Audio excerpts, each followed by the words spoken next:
Okay, this is another episode of Garage Sale Safari. We're going to start off with another Japanese woodblock print. I got this one like a day after I got the other two. I find that things often seem to come in threes for some weird reason, and this seems to be the case too. I got this one for $3.99 at the local thrift shop, and as you can see, it's got the different writing along the sides. And a good looking piece. I think it's going to be a better woodblock than the other ones. The other two, it's well framed.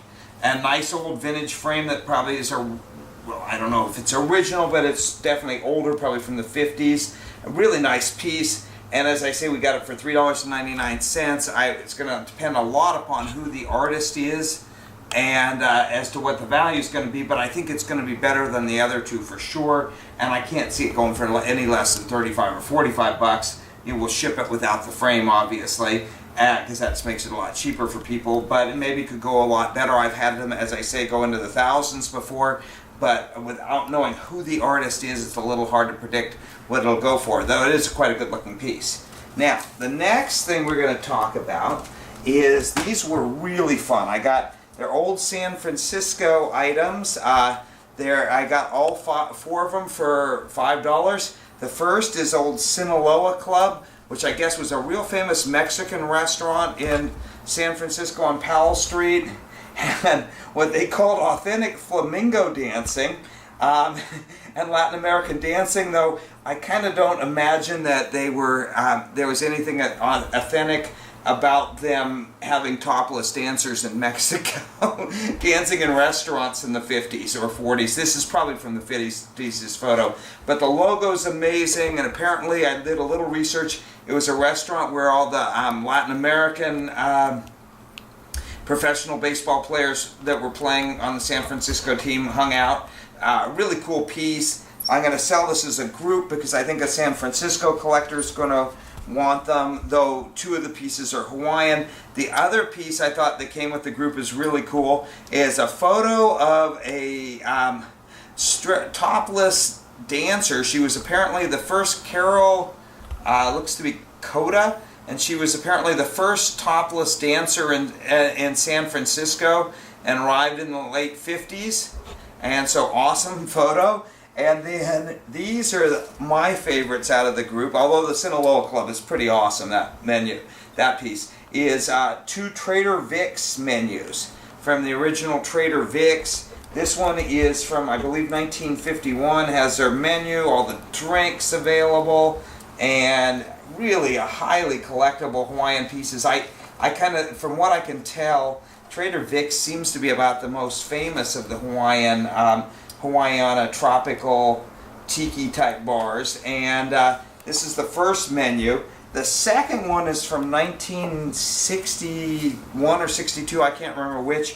Way cooler than the other one, and just awesome piece. Although the other one's cool, tons of naked and half naked girls dancing around, hula dancing going on, all wild partying. Just an awesome piece. And then it's got its original menu inside also.